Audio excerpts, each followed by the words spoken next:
Your Creative Push, episode 336. Take one step right the fuck now. Your soul is on the line. This is what you came here to do. This is the most important thing you can do for your life.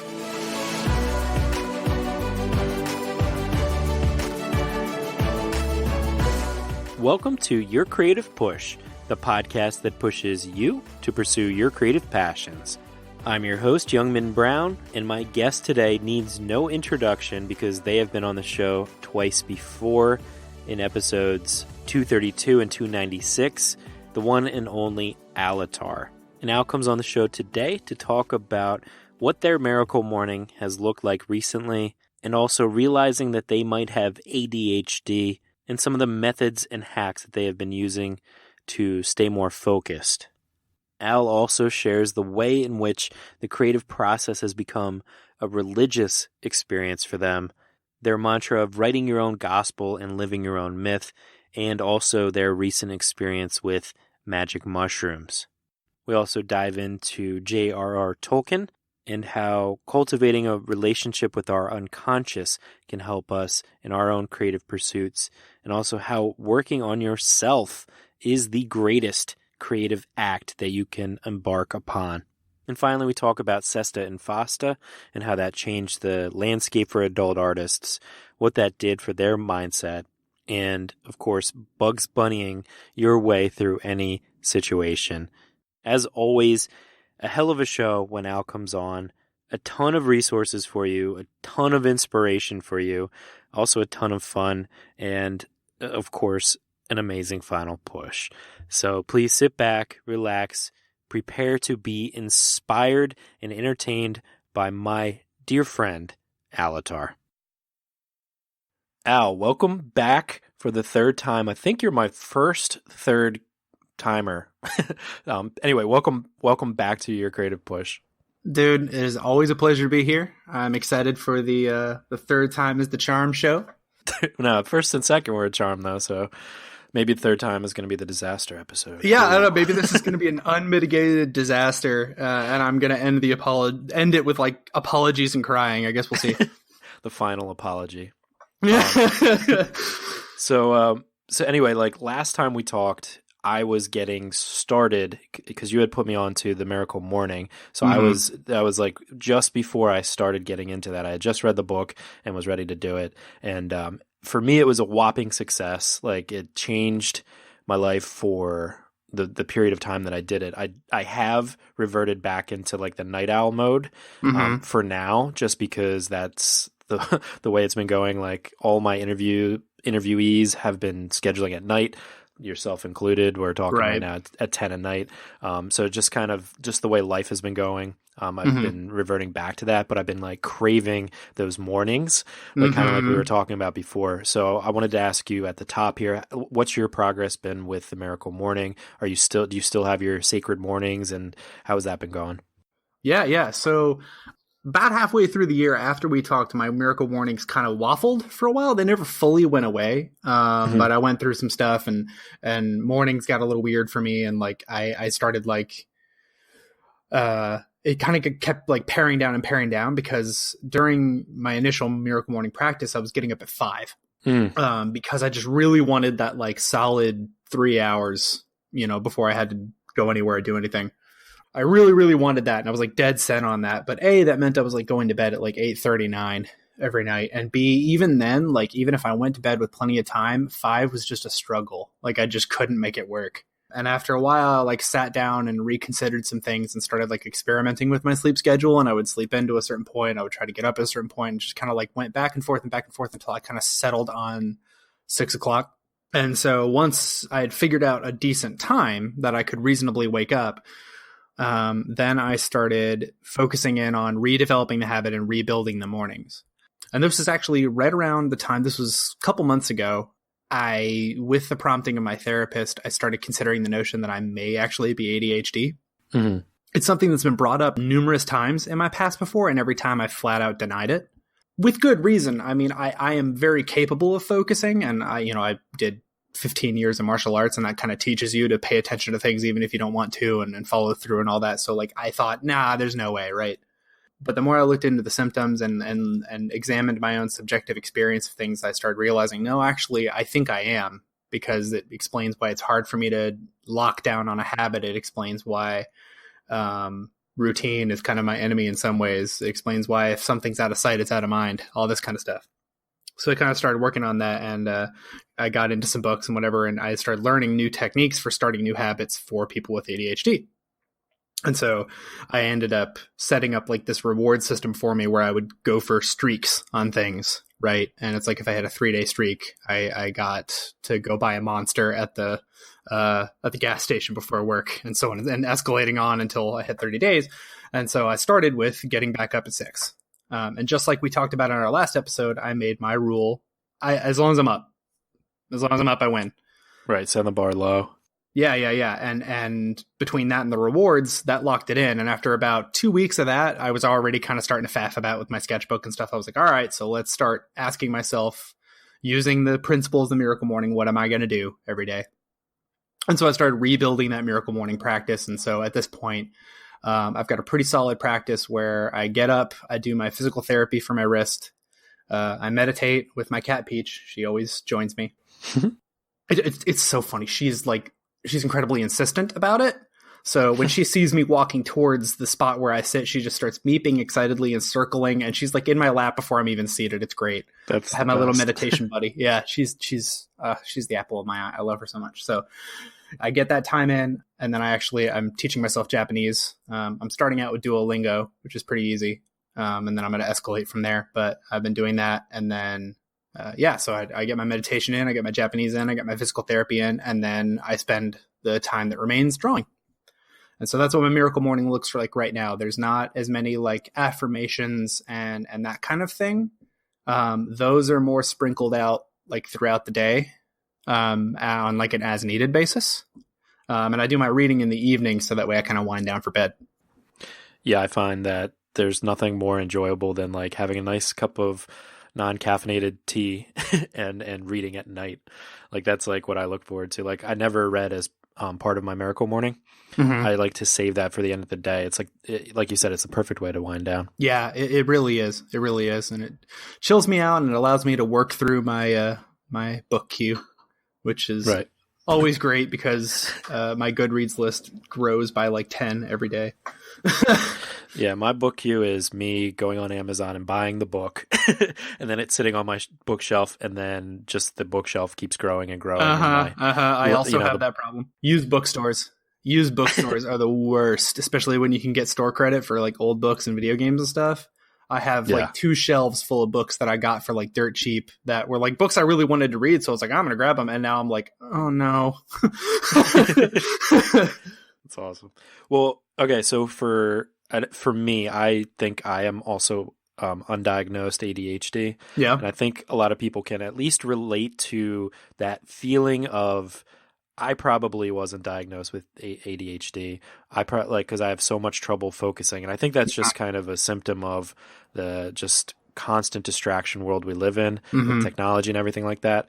So what are some of the other, aside for going for streaks, what are some of the other things, kind of hacks you can put into place to train yourself to focus a little bit better? Yeah, absolutely. So I read a couple of books. One was called The Disorganized Mind. I'm blanking on the author. And the other was Organization Solutions for People with ADHD. And the former was a collection of like different coaching approaches. So the author was an ADHD coach, and she has ADHD and she coaches people through their ADHD and helps them find the coping mechanisms and strategies that work for them.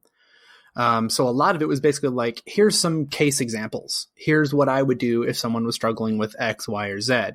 And interspersed in it was articles from a doctor kind of explaining, here's why ADHD people struggle with this. So it was both informative to kind of understand, okay, here's how my brain probably works, and here's what I can do about it.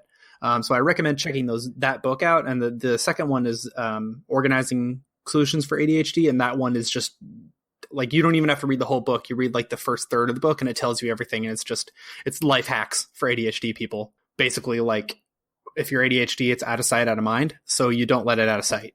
So rather than putting everything away in neat little drawers and bins where you no longer see it and where there's one more step between you and doing it, you put things on shelves, you put things on hooks, you put things in open bins so that way you kind of know where they are. You always keep, like, if for example, I've got a recycling bin now. And one of the things I have to do is if I get boxes, I have to break them down. So I keep a box cutter right by that bin. So that way when the box comes in, I just break it down, put it away. I don't have to go hunting for something. I don't have to look through a drawer. I know exactly where the knife is. Grab it, use it, put it back away. So you keep things like right by where you need them. So that was the other thing. Back to like motivational techniques. What I liked about it was that it's very individualized, and she's very clear that like there's no one size fits all for this sort of thing, and that you have to figure out what works for you. But here's some examples, and like rewards were one of them. Another thing was keeping things like in front of your freaking face. Mm-hmm. So I realized that that's very much how I work. So I set up a calendar on the wall, and I set it up in the bathroom because I'm guaranteed to see that every day. Right? Like there's not a day that you don't go in the bathroom. Unless you're having some issues, but well, yeah. And let's hope you're not. Even then I feel like you'll end up in there. So sure. That was my strategy. I was like, okay, I'm going to put my calendar and my whiteboard in the bathroom, and that's where I'm going to write out my goals. That's where I'm going to track my progress on things so that every day I don't really have an excuse to avoid it. And that was a huge thing for me because previously I'd tried using like habit tracker apps, like chains.cc. I think that's one of them. Mm-hmm. And the problem is it's in an app. I have to open that up. That's the same as putting something in a drawer, right? Like it's out of sight. It's freaking out of mind. So putting it somewhere where I could visually see it and track it made it much easier for me to keep a hold of it and to keep it in my mind. And I've been doing the same thing for goals, affirmations, all that kind of stuff. Like I put it somewhere where I'm going to see it all the time because I'm very visual and I know that about myself. And that's the trick is like she goes through like some people respond better to auditory cues. So if that's you need to set up auditory cues. Some people respond better to visual cues. Some people respond better to having an accountability partner, all that kind of thing, which I also incorporated with my wife, Susie. So it's about figuring out what works for you. And the best way to do that is like get a hold of that book and other books with similar topics and start looking through what other people have done and then start trying stuff. And that's the big thing she talked about is that people with ADHD, we tend to struggle with perfectionism. Mm-hmm. And so a lot of her coaching was focused on like, look, you need to understand the value of iterating. You need to understand the value of like trying something. And when it doesn't work, give yourself feedback. What didn't work about this? Why didn't it work? How can I change it? And she's like, you need to, you make the plan and then you work the plan and then you evaluate the plan and you change. And that was the big thing for me. It was like, I was like, okay. So I sat down and looked at all the things I'd tried before to try and get a lot of these habits locked in or to organize myself better. I'm like, well, this kind of worked. This didn't. Like I spent about a day just kind of thinking about it. And that was when I arrived at okay, well, I know anytime I've had something posted up in front of my face, I didn't forget it. So why don't I try doing that with this habit tracking thing? Why don't I go to Walmart and get a $5 cheap ass calendar and some Sharpies and let's see what happens. And sure enough, it worked like a charm. And then I had the whiteboard next to it and I was writing out the rewards. And so I was like, okay, man, if I can just get to 7 days, it's going to be awesome. I don't even remember what my reward was. I know at like 21 days, I threw myself a pizza party and I had a friend over and we ordered pizza and we watched Star Wars. It was a great day. Nice. Nice. It's nothing better than a pizza party. Right. Every day should be a pizza party, actually. No, and it's interesting because a lot of these things are things that I have tried or things that we've talked about on the podcast. Like I remember, and it makes a lot of sense, episode 202 when I was talking with Melissa, Sue Stanley, and Max Baer, mm-hmm. They were talking about how like they live amongst their projects, like mm-hmm. like everything is always out amongst them. It's like part of their furniture even. Yeah. And it's just like makes so much sense why that would be effective because it's like you're never really putting anything away. It's like you don't have to think about these things that you need to get done that are, you know, under the bed or like put away in the closet, waiting to like you said, waiting for that extra step of taking it out. Mm-hmm, mm-hmm. And for me, one of the kind of dastardly things I do to myself is open too many tabs on my internet browser. I have too many things going on, too many Microsoft Word documents open when I'm trying to edit. And then I get an idea and I want to write it down, but then I want to check Instagram. It's like all these things that can pop up over the thing that you're supposed to do. And that's why like apps like Freedom is one, and like there's some other apps that just let you focus in on that one thing. And it's so important for people like me and you, and I'm sure a lot of other people listening, to like you put your phone on airplane mode, to put your computer on airplane mode, to just have that one thing open, and to like make that commitment to yourself, and maybe give yourself an award if you're able to, a little prize if you're able to stick with that thing for an hour of deep work and just see how effective that is. And I also think it's really important what you said about trying things. It's like reading about what could possibly work for you and then not being afraid to just start trying it. And it doesn't have to be this like grand plan where it's like, all right, if I can't do this, then I'm a failure. It's like, try what works. And like, even if you look silly, like my wife's always saying, oh, what's this new thing you're trying to do? Or like, she'll make fun of me when I like pull out my calendar. But the calendar is so important for me to get these things down on paper, to see that, okay, and by the end of this month, if I just every day do what's like listed on the calendar, I will reach these goals for all of the different things that I want to progress in. It's so important for me to get them out of my mind so I can be a little bit less distracted. But just try what works for you, and don't be embarrassed if it doesn't work, or if you learn something new about yourself and you need to try something different. For real. And I think the important thing to remember is that this is a creative act, right? It's just like any other work of creativity. Like we've talked about it before, nobody gets the drawing right on the first try. It doesn't happen. You have to sketch, you have to iterate, you have to refine, et cetera, right? Like nobody gets it right on the first shot. And if they did, it's because they have a lifetime of experience getting it wrong until they finally got it right. So this is just another creative act. It might not be a pretty piece of work, but it's you, and you are your best work when you come right down to it. Like, so if you view it from that angle, that this is a creative act, this is me turning my life into the work of art it's meant to be. This is me refining my personality to be the sort of person I always dreamed of being. Like, what could be more creative? So of course it's going to be messy. And just like you've said so many times on the show with, if you've got that project you've always wanted to do, if you've got that habit that you want to nail down, jump in today. Just jump. And then once you've done that and you've kind of broken through the first difficult step of committing to trying to do it, then you could figure out the details. I'll actually give you an example. I started a new habit today. I was talking to a friend of mine at work. She's actually a bodybuilder. She's a very cool person. And I was just commenting. I was like, hey, I can tell you're really getting results. What are you doing? And we kind of talked about that a little bit. And we talked about the fact that the idea of lifting weights, I hate it. I get so bored. I can't see straight lifting weights, but I like doing things like dance and yoga. And she was like, you need to do something. You need to start. And we just talked about all this baggage I have and all these fears I have that were put into me by the people I used to train with and blah, blah, blah, blah. And she was like, dude, I get it. But at the end of the day, like, you're just going to have to start. Don't worry about making it perfect. Don't worry about making a plan. Just jump in, do something tonight. And I said, you know what? Fuck it. You're right. And so I came home tonight and I did the first Yoga with Adrian video for her 30-day challenge. Nice. My wife's smack dab in the middle of Yoga with Adrian. Oh, I love it. She's amazing. And yeah, she's great. I hadn't done anything with that in quite some time, and it felt really, really good. And I was like, you know what? Okay, I came home. I took that first action. I feel good about it. I'm going to go ahead. I'm going to make a symbol to put on my calendar, and I'm going to go ahead and commit to this 30 days. I don't know what my reward for hitting 30 days is going to be yet. I'm going to make that up as I go along. But when I hit 30 days, I'm going to do something nice for myself. I'm sure I'll come up with something between now and then. There's some things I want, but money's tight, so I might have to be a little creative and be like, all right, I might do another pizza party or something. I don't know. But yes, always pizza party. Pizza party every day. Pizza party every day. If there's one lesson that we learned today, it's pizza party every day.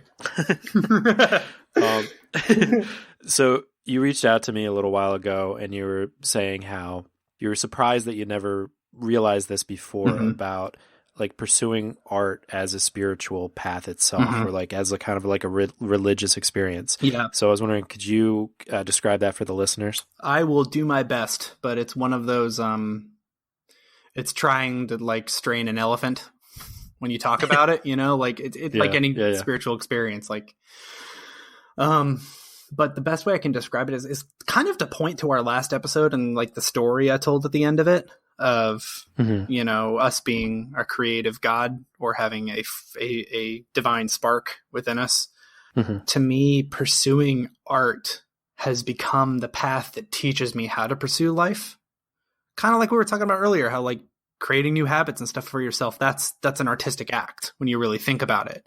And looking at life through the lens of an artist, that's a part of what that means to me. Whereas like, because I'm an artist and I understand how pursuing excellence as an artist and pursuing that deep happiness I get when I create, that deep sense of gnosis that I get when I'm, deep in my work, because of the experiences I've had through that, I can now frame the way I look at life with a similar attitude. I think that's about the best I can describe it. So it's basically just like I'm chasing that feeling, Right. And like, as you're seeing the world, like, how is it different then? Like, I think I know what you mean, because a lot of guests have described this as well. It's like, you get past the whole thing of like, oh, who am I to call myself a writer? Or who am I to call myself a photographer or whatever? And you just get past that and just start doing the thing, start living that life of a photographer, of an artist, of a writer or whatever. It's like, you can't help but see the world in that way, like getting new ideas, like seeing somebody on the bus and wanting to write about them, or seeing a particular like thing in nature that you never would have expected to want to frame in a photograph, like you can't help but see it that way. Is that what you're describing? Like, you see it that way, or do you see it, are you describing it more of like you see the world with like more appreciation, that kind of thing? Both. It's a performative thing. So describing it isn't going to do its justice, but it's like I said, I realized that by being an artist, that's my path. And by pursuing art, I can learn about the mysteries of existence. I can learn about the mysteries of my own soul. I can have experiences that confer on me the knowledge of who I am as a divine being. And so the only way to get there is doing for me. It was the point at which I realized, okay, I've read a million religious texts. I've listened to all kinds of spiritual speakers, still do love that stuff. But it was the moment when I realized, by me pursuing my deepest love and desire, which for me is art, and perfecting myself in that, that's the path through which I come to performatively understand those mysteries by experiencing them firsthand. You see what I mean? Like, we're straining an elephant here. I'm trying to force fit this elephant through the strainer, but so that has the effect of every moment of my life is colored by being an artist. Everything I see that I appreciate as beauty also becomes inspiration for me. And the experiences are very rich because I'm experiencing them not just as someone who's looking at something pretty, but as someone who creates things that are pretty. And I'm kind of having that back and forth conversation with whatever it happens to be: a sunset, someone else's art, a pretty girl walking down the street, a pretty boy walking down the street. I don't care. Pretty people are a big weakness of mine. Yeah. I that just colors the way I interact with the world. And every time I take those opportunities to further myself as an artist by chasing that inspiration whenever it comes to me, I get just a little bit more of that sense of, it's almost like a sense of belonging, or of like coming back to myself in a way. So that's the best I can describe it.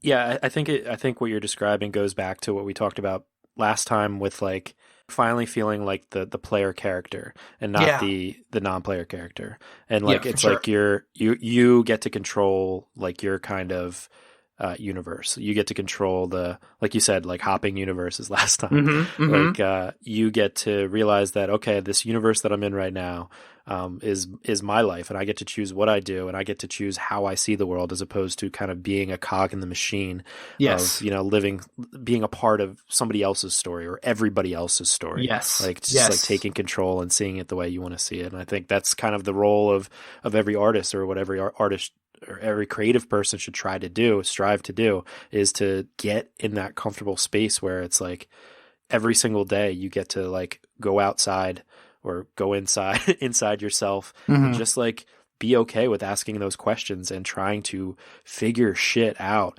and just like have it come out of you like however it feels comfortable to you and not worrying about what other people think. There's a really great phrase. One of my favorite podcasts is called Aeon Byte Gnostic Radio. It's a really fun podcast to listen to. The host, Miguel Connor, puts a lot of work into every show, and he has like his intros are sometimes upwards of 10, 15 minutes long, because he'll just use all these movie quotes and he'll read poetry and all this stuff, because his goal isn't just to present an interview to you. He wants you to experience gnosis. And so part of the whole deal is like gnosis is a very performative thing. Like you realize it by reading certain stories and by acting a certain way in the world. Like you have those experiences through things rather than them just being kind of handed to you. You know, it's elephants and strangers again. But anyway, so that's his goal, is to kind of like confer an experience onto you. And so he has these big, long intros that are very deeply inspiring to me. Some people find them nails on a chalkboard. My wife, Susie, can't stand his intros, but they're my favorite part of the podcast.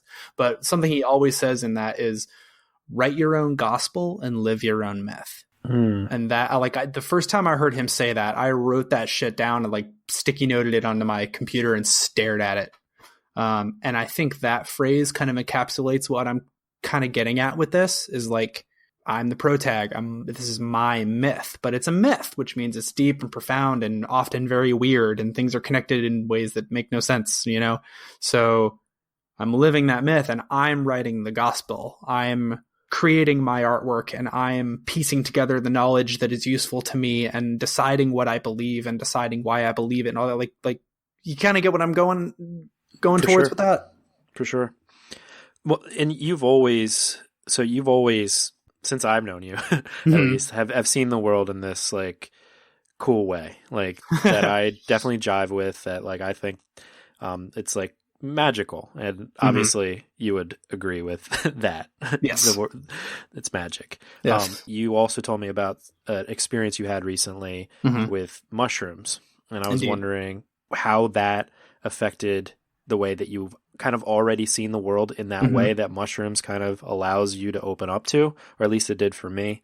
Yeah. It kind of opened up just my whole creativity and the way that I think about the world in just one time. Maybe tell us a little bit about that experience, and then how did that change the way you think about things or confirm the way you think about things? Sure.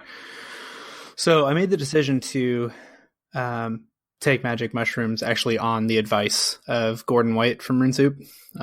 Cool. The premium members, we can write to him with like stuff we're trying to figure out or whatever. And so I wrote to him with some issues I was having and things I was trying to figure out. And he says, well, take the mushroom and ask it to walk you through it.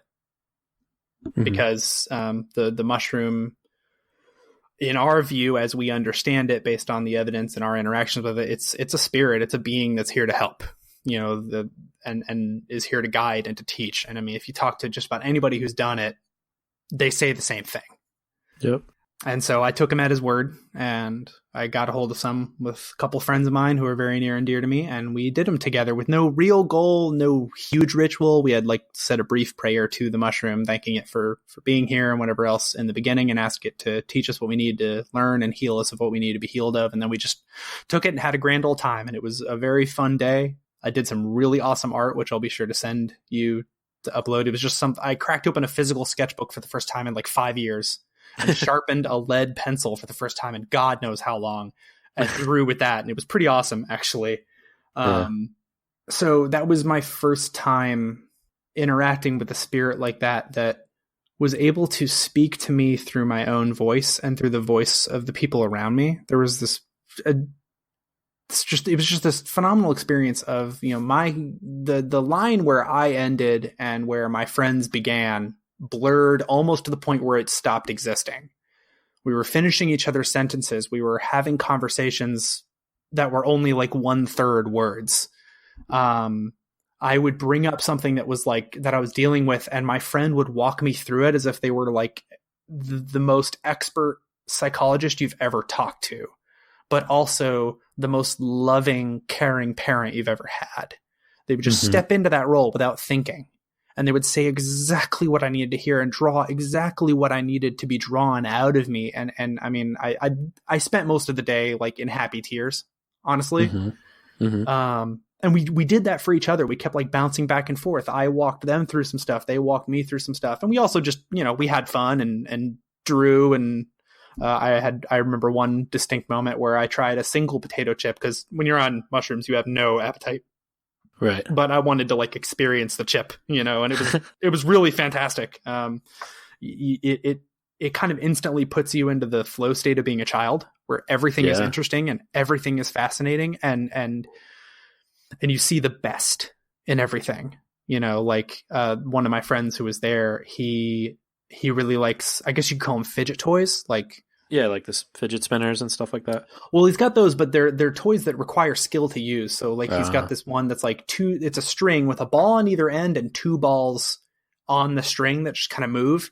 And by like spinning the string and stuff, you can make the balls do all these like crazy orbits and figure eights and shapes and stuff like that. Like dexterity toys, I guess you could call them. They would know the words for them, but.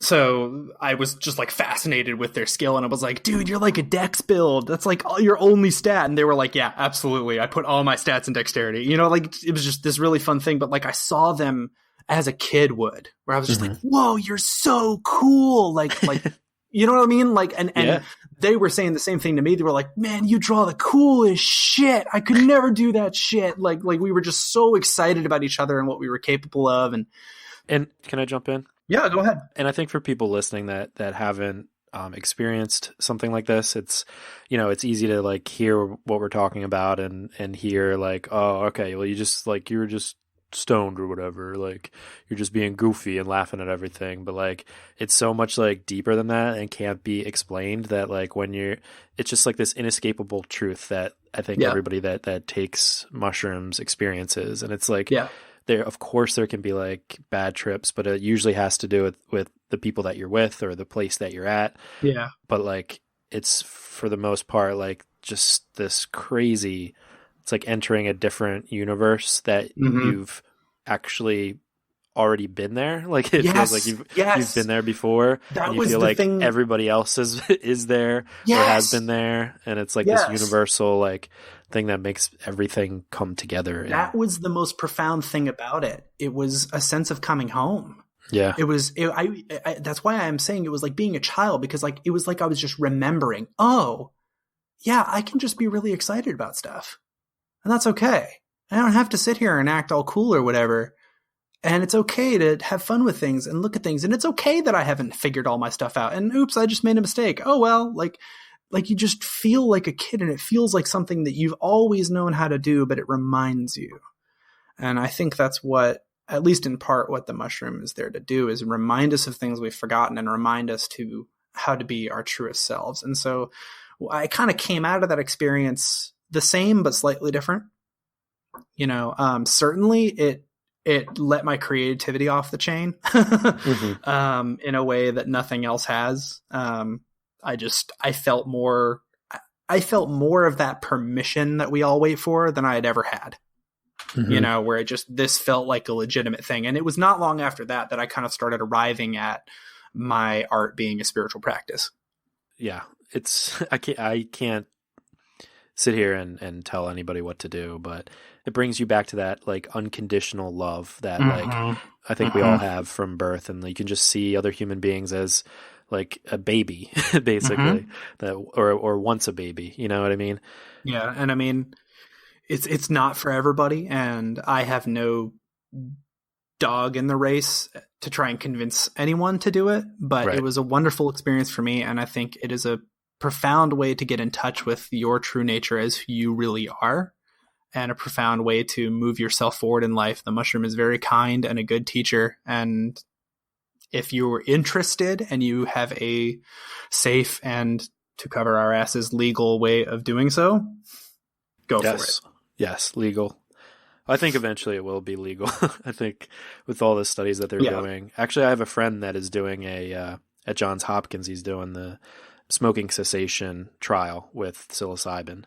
That's very awesome. interested to see. I could imagine that will definitely work. Like I've heard Paul Stamets he's talked about how mushrooms like cured his like heroic dose of mushrooms cured his stutter that he had since birth. Whoa. like That's it's cool. just crazy things. Anyway, we don't have to get into it, but I do want to ask one more question though. Sure. About your experience. Why do you think that you went to use a pencil and a sketch pad? Like, why do you think that instead of jumping on the computer where you're most comfortable, or going digital where you do every morning, like why do you think you went to the pencil and paper? Some of it was going back to childhood. Since I was like less than 10, I was been drawing in the same like 9x12 sketchbooks. So some of it was that. Some of it was my intention was I was not going to do anything that could be perceived as work that day. Mm-hmm. I wanted to enjoy the experience. I wanted to create for the simple and utter pleasure of creating. And part of my way of kind of hacking myself into that was like, it's going to be on pen and paper. This is not going to be anything I'm going to post online or whatever. I'm just going to do it. And so that was why I wanted it to be pure fun, pure experimentation, kind of return to childhood. I didn't want to put any pressure on it whatsoever. And so, it ended up being pencil and paper like it has been since I was a kid. And it was a great experience. I haven't drawn on pencil and paper since then, but right. Because I love my medium and I chose it for a reason, but it was kind of a nice way to come home for a little while. Yeah, that's so cool. Well, congrats on the experience, and thanks, man. Thanks for sharing too, because I think sometimes people are very uncomfortable sharing stories about things that are legal. yeah, for sure. And I mean, we could go into all sorts of conspiracy theory reasons as why it's not legal right now, but the point is like these experiences are difficult to come by. But if you feel called to a psychedelic experience, there are tons of free ways to do it. You'll kind of have to go above and beyond, but like mushrooms are available in Amsterdam. Right. You could also go to the Amazon and do an ayahuasca retreat. That's perfectly legal. And the ayahuasca, from what I understand, is a very similar being to mushrooms with similar goals. So yeah, but I think it's like a very difficult experience though. Oh yeah. It's going to knock you on your ass, but it kind of has to do what it does. All right, let's talk about another experience you had that you were telling me about with your, you took a Tolkien course. Yeah. So last fall I got to take a class called Journey to the Imaginal Realm. It was taught by Dr. Becca Tarnas.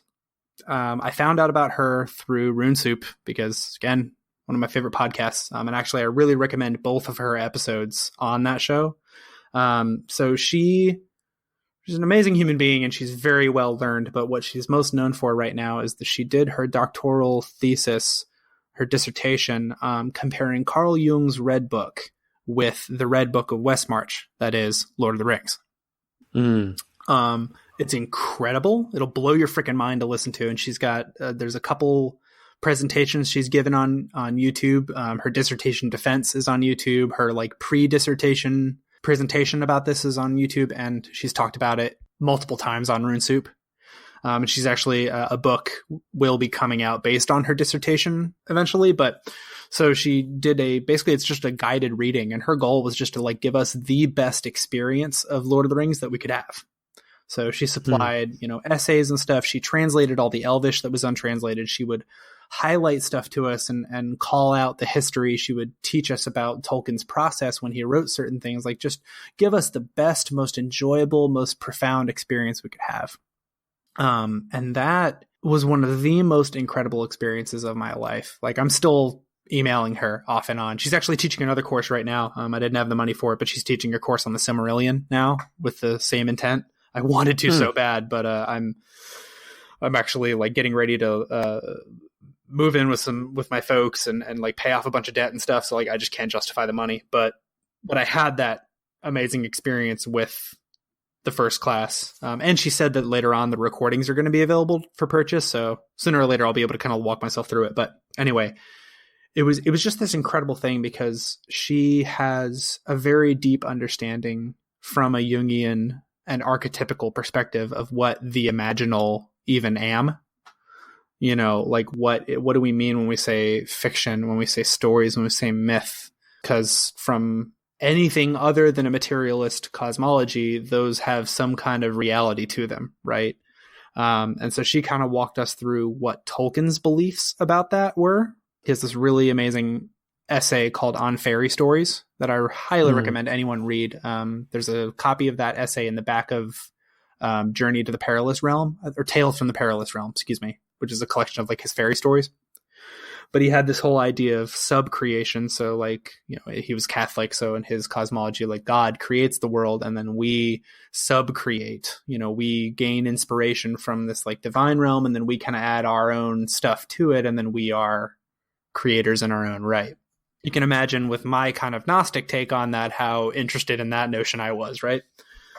So having kind of a class where we walked through someone's in a deep level, someone's creative process like that, and witnessing every little bit of that story and how this really was a world that he was just getting flashes of that he translated onto the page.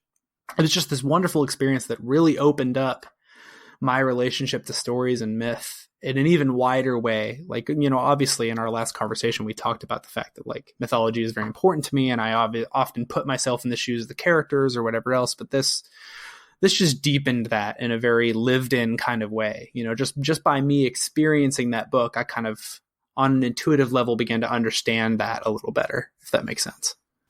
Yeah. So can you describe that a little bit further with like Tolkien, how he got flashes of the universe? Like, so he like, just kind of like we talk about like getting like flashes of inspiration for painting or whatever in that sense. In that sense, but also it's kind of implied by some of the things he wrote that he may have been having more. And again, this is some of this is inference. We don't have direct like him writing in his letters about this confirmation, but he wrote stories about scholars receiving what they called ghost words.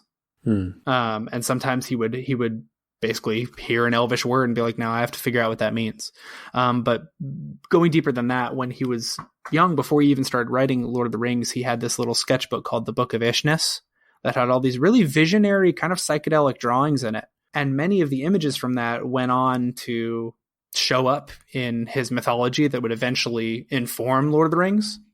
It's a very long story, but like he just, throughout his life, he had this story that kind of just kept coming out of him and he kept like digging at it and going back and watching it in his mind and re-experiencing it. He had a relationship with this world and it was a world he was visiting. Like oftentimes he would say, I must go and find out, in relation to, you know, a problem he was working through in the story or a word he had heard or a moment or something. He would say, I must go and find out. And he even wrote a really great story called Joshua Wooten Major. That's kind of about someone who gets a passport to fairy. And it's just, it smacks of something autobiographical, you know? But the most profound thing is what he called his Atlantis haunting. And this is one of the curious things between him and Carl Jung. And again, I'm basically citing Dr. Tarnas at this point. Around the same time before the eruption of the war, both of these men were having visions of a great flood sweeping over Europe. And for Tolkien, it didn't stop until he wrote it down. And that story is in the Silmarillion. It's the fall of Numenor. That's how he interpreted it. Interestingly enough, one of his sons also had his Atlantis haunting later in life, which is kind of spooky. Right.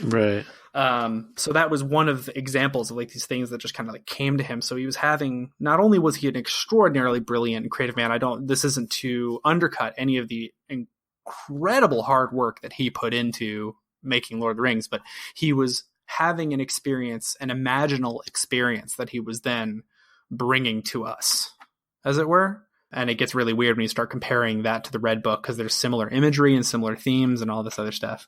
I definitely recommend go check out Becca Tarnas's work. But yeah, it's really fascinating to learn about.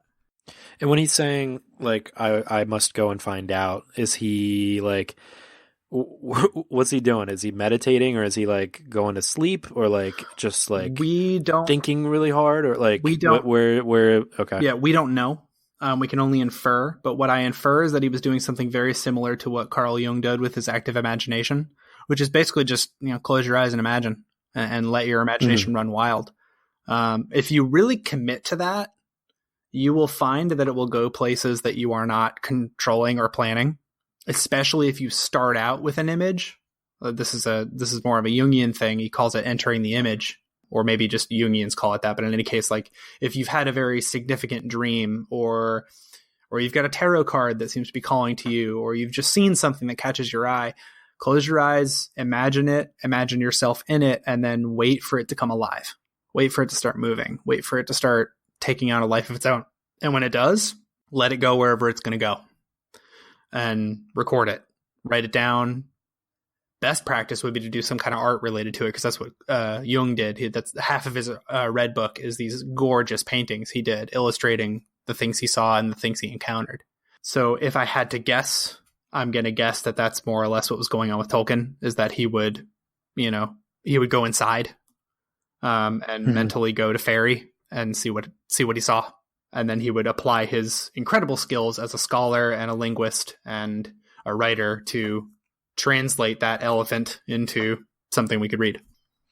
Very interesting. I recently wrote something about like hacking your dreams, like really utilizing your subconscious, and like first of all writing down your dreams so that you're used to remembering your dreams, but then before you go to sleep, just if you are stuck, if you have writer's block, or there's some kind of problem in your art that you can't quite figure out why it's not right, like ask yourself that question before you go to sleep, and not in like a stressful way, like, oh, why isn't this working? Or, oh, will this ever be perfect, or whatever. It's like, no, just like be with the question, that like the hiccup that you're having, and just like very calmly be with that question, and then, set an intention and say, I'm going to try to explore this tonight while I'm sleeping, and just try to write it down. Yeah. I found that definitely works. Yeah. And our unconscious is extraordinarily powerful. I mean, what we think of as the self is the tip of the frickin' iceberg. And it goes all the way down to the root, if you're asking me. Yeah. And the best thing you can do is to cultivate a relationship with your unconscious. And that's what, kind of going back to talking about like art being my spiritual path, that's a lot of what that's done for me, is in pursuing my path as an artist. I've really developed a symbolic language with myself. I've developed the ability to kind of relate to my unconscious, to grab onto things it brings me, to send it things I need. Obviously, a lot of my magical practice is built around that too. But that is a huge part of why that's been such a profound thing for me, is because it's given me a much deeper relationship with my unconscious mind, whatever that actually is. Cool stuff. Yeah, for sure, man. It's so cool. Well, let's get into, before we go, talking about what you're up to with your new site and what's been going on there, and like kind of the business realm. Yeah, sure. At some point we gotta talk money. Money. So last couple times we talked, I mentioned that I had made some friends in the community through doing my podcast, which has been, by the way, woefully neglected. I have got to find some way of getting episodes out on a regular schedule. You and I have talked about it before, off mic, yeah. Turns out a lot of erotic artists are really shy about getting on the mic, so I've been struggling to get guests. Right. That's a real lot struggle. Of them, yeah, and a lot of them will talk to me all day long on like Discord and stuff, and a lot of times I'll do text interviews, but like my hopes of fostering this like audio dialogue about erotic art has been not dashed, but I'm going to have to reconsider my my strategy there. But anyway, so through that and through just participating with the community on Twitter, I made a lot of friends, and one of them was a girl named Adhd. She's a big name in the hentai community, and she is one of the co-owners of a company called Coupa. And Coupa is a adult hosting solution for adult artists.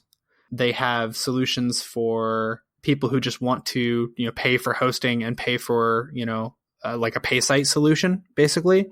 They provide that solution, but they also have what they call Tier 2, which is a network of artists who are affiliated with Coupa. And basically, like if you pay for one of their sites, you get access to everybody in that network. And they basically scouted me for that. And her and I, we talked about it like not long after we became friends, but she kind of like, she hung back and like waited and watched me, And I knew she was doing that. So I was like, all right, well, I've got a Patreon anyway, so I've got a reason to bust my ass anyhow, so I might as well bust my ass. So that's what I did. I started working really hard. I started working with her to see, like, okay, what do you want to see out of people? And what do you think is good practices for somebody running a Patreon and blah, blah. And I started taking notes and doing everything I could to grow my practice. And eventually she kind of sat me down. She says, we really want to pull you into tier 2. And I said, sign me up. Nice. And I'm super excited about that because, well, for a couple of reasons. One, with a lot of the stuff that has happened due to SESTA and FOSTA, adult communities and adult content is like in public spaces like Twitter, Tumblr, all that, it's becoming a problem. Like we're subject to a lot of censorship and ridiculous rule changes and all this other stuff. Last year, Tumblr banned all adult content and basically just deleted all adult blogs and unleashed this like algorithmic AI to destroy all their adult content, which ended up destroying like 90% of the site, period. It was ridiculous. And kind of hilarious to watch, but there was this exodus from Tumblr, and all us artists were like on Twitter, and now Twitter's become like the main place for us right now. That and Newgrounds, which I was already on, but now Newgrounds is like hopping because all these artists migrated there. So Tumblr went tumbling down. Yeah, indeed it did. I actually did a whole podcast with her and Flex, who's another member of Koopa, kind of talking about the things that led to that, why that was happening, why we can probably expect it from other social media in the near future, and what we as creators need to do in response. And Koopa is to some degree our response to that, is saying, okay, we will take care of our own. We will host our own stuff. We will be decentralized. We won't be all in one place. But they actually are working on as well a website that will be a community website specifically for adult artists, which I'm very excited for them to release. And I'm doing whatever I can to support that. So these guys are an awesome company, and they're trying to do exactly what I was talking about, build this community and take it seriously and support each other, critique each other, all that. So I'm very excited to be a part of Koopa, and I will sing their praises till the cows come home. And hopefully within the next couple of months, my site will go live, and it'll just be, a pay site that you can sign up for and you get access to all my stuff. And that will give me another option besides Patreon, who have already dropped the ball like 4 or 5 times in the past couple months. They've done, oh my God, they keep doing just dumb shit. And a lot of bad stuff. Yeah. And a lot of it's because they're being run by venture capitalists. Like they are under this incredible pressure to constantly grow instead of just be stable. Like these people can't conceive of a company just making good enough. Like, oh, it's so frustrating. And so they keep pushing this stuff and trying this stuff, and they've driven so many users away at this point. And especially for adult artists, they have really shafted us. So I don't want to, like, I'm still going to use Patreon, but it isn't going to be my main solution anymore.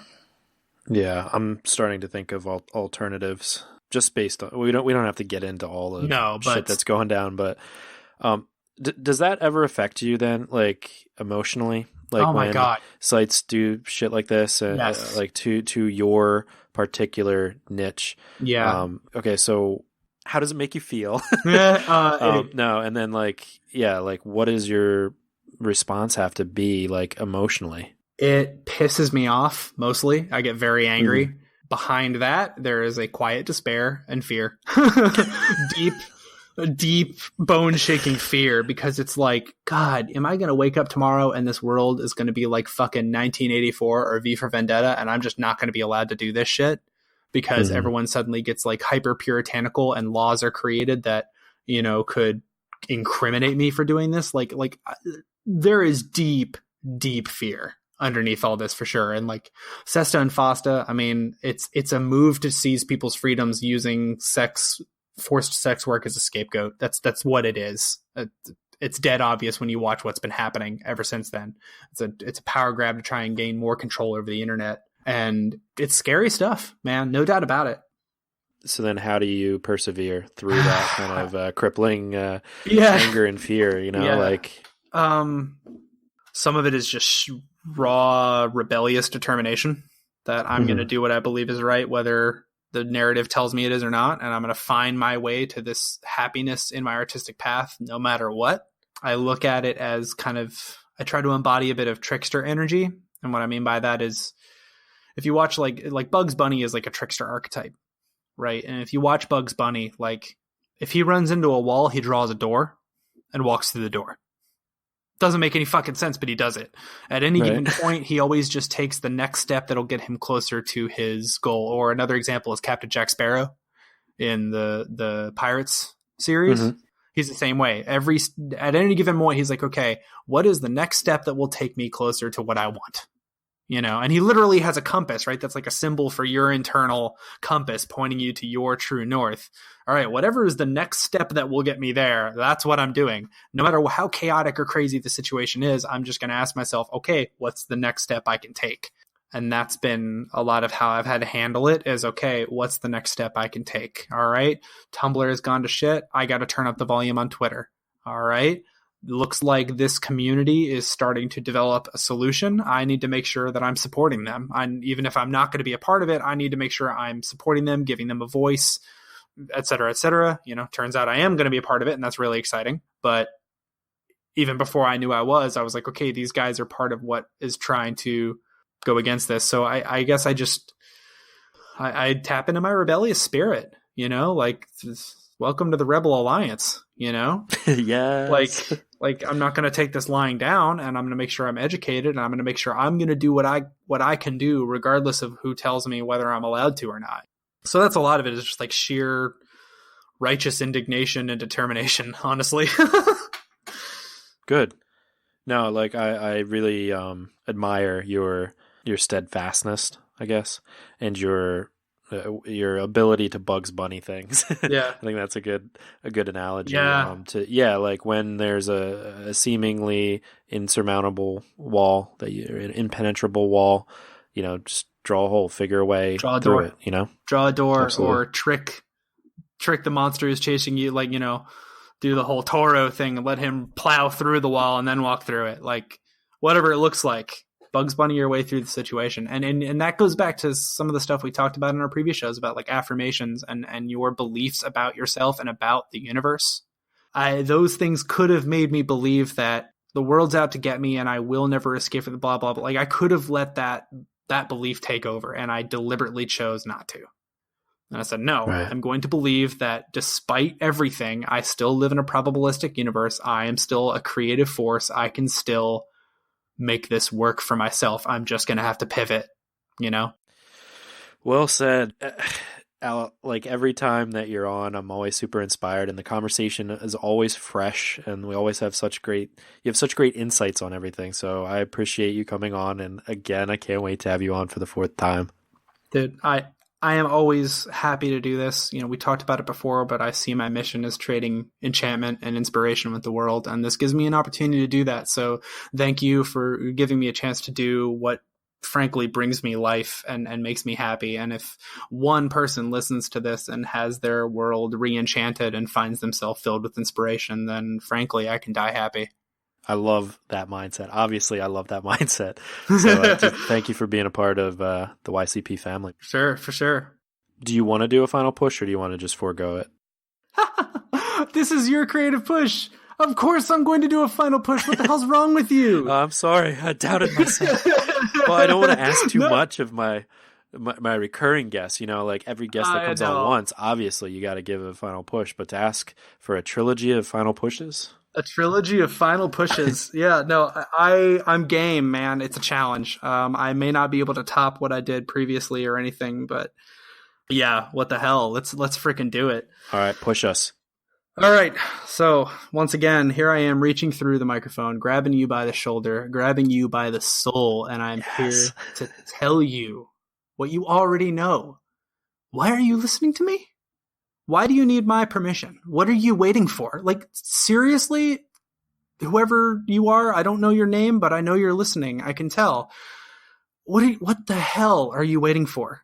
You know what you want to do. It's been boiling in your body and in your mind and in your soul. That's why you're here. That's why you found this podcast. This might be the first episode you've ever listened to. I don't know. Or you might have been listening to this for years, just waiting for the excuse to let what you want to do off the chain. What in God's name are you waiting for? What are you here for? This is your chance, man. You don't know if tomorrow's going to come. You don't know if 5 minutes from now you're going to die. You don't know, but what you do know is who you are and what you want to do. You know these things, so trust it. Please, I'm begging you for once, just let go of the fear. Let go of all the things in your head that are telling you, well, I should probably make a detailed step-by-step plan, or, well, I should probably wait until I have the perfect tool, or, well, I should probably wait till tomorrow because I got some stuff I got to... Fuck all that shit, okay? Right now, as soon as this podcast is done, I want you to go and do something towards your creative dream. I don't care if it's just writing it on the whiteboard so you don't forget it for tomorrow because you're exhausted from your hellish long job and you need to go to bed right now for the sake of your mental health, or if it's cracking open your sketchbook or going out and buying that mic to start your podcast or to start your music. I don't care what it is. Take one step right the fuck now. Your soul is on the line. This is what you came here to do. This is the most important thing you can do for your life. So just do it already. You have permission. Go. I am sorry that I ever doubted you. I don't know what else to say. Like, sooner or later, you got to pull the trigger, you know? Absolutely. Oh, man. That's the best one so far. Don't inflate my ego, man. It's big enough. No, it's the best. I'm going to copy that. Well, that's going to be my morning affirmation every day. Well, I appreciate it, and I hope, like I said, I hope at least one person hears that, and when you're done and you've done your outro and you've told them about the next episode that they can be excited about, I really sincerely pray that at least one of them out there does it, just pulls the trigger and figures the rest out as they go. Yeah. Hopefully they already stopped the podcast and they're getting to it. I imagine that they are, because that was awesome. There's like a broken pair of headphones on the ground where they just like threw it off their head. They just took off running like a bat out of hell, scrambled to find their sketchbook or whatever it is. That would delight me. You have no idea. Ran through a wall like Bugs Bunny, or like the monster chasing. There's like a Bugs Bunny silhouette with like a sketchbook and a pencil, in his hand. Perfect. All right, for everybody that wants to find out more about Alatar, you can head to bluewizardart.newgrounds.com, or on Twitter, Al is bluewizardart. But we'll have everything we talked about today, all the resources to all the different books and courses, as well as podcast episodes. There's always a lot of good resources when Al comes on the show, but we'll have that all listed at the show notes page, yourcreativepush.com/336. Al, thanks again. My pleasure as always. My thank you once again to Alatar for coming on the show, and also for being such a great kind of sensei to me. They have really proven themselves to be a great friend to me. And one of the great benefits of creating this podcast has been developing and maintaining a friendship with Al. So thank you so much again for coming on the show. Can't wait to have you on for the fourth time. And really quickly, I just want to say from this episode, one of the most powerful things to me was the idea of working on yourself being the greatest form of art that you can embark upon. So often we get transfixed on the specifics of what we're doing, whether it's developing our Instagram account for our photography practice, or building a following on Twitter for our writing, or getting a certain number of listens on SoundCloud. Whatever it is, we get transfixed on these day-to-day things that do have something to do with our overall goal. Yes, it is important to gain a following and to make money from our art or music or photography and to impact the world. But the thing that should be most important to us is living a creative life that we are happy about. Being happy every day when we put our heads on the pillow and call it a day, that we got our work in, that the work that we got in fulfilled us, not for gaining a following and not for making money, but just fulfilled us as being human beings. It's important, of course, to push yourself, to resist distractions, and to keep putting in the work every single day, like I say, every single week.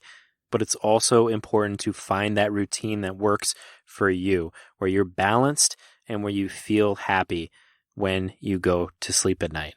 And I know it's hard because life changes. I'm in a weird transition period and still trying to get to all of my creative passions. That's why many of these episodes have been coming out a day late. I apologize for that, but hopefully it's still inspiring you.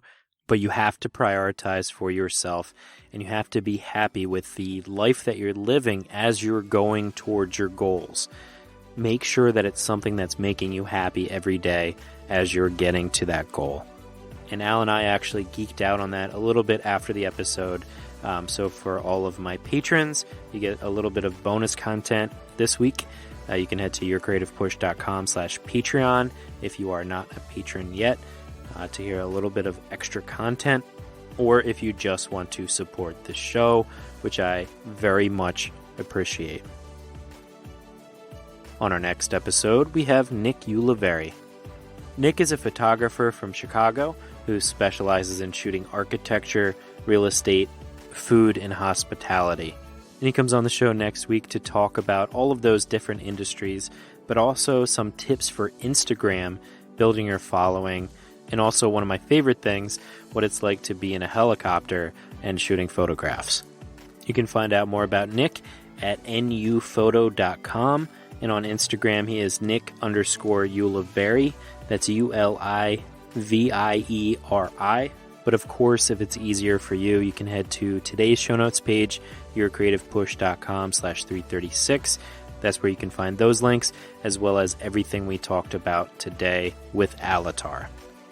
But that's all I've got for you today. So hopefully you were inspired to go and get your work done. So go and get it done. Remember to not just work on your art, but work on yourself as well. And of course, never forget, pizza party every day. I love you all.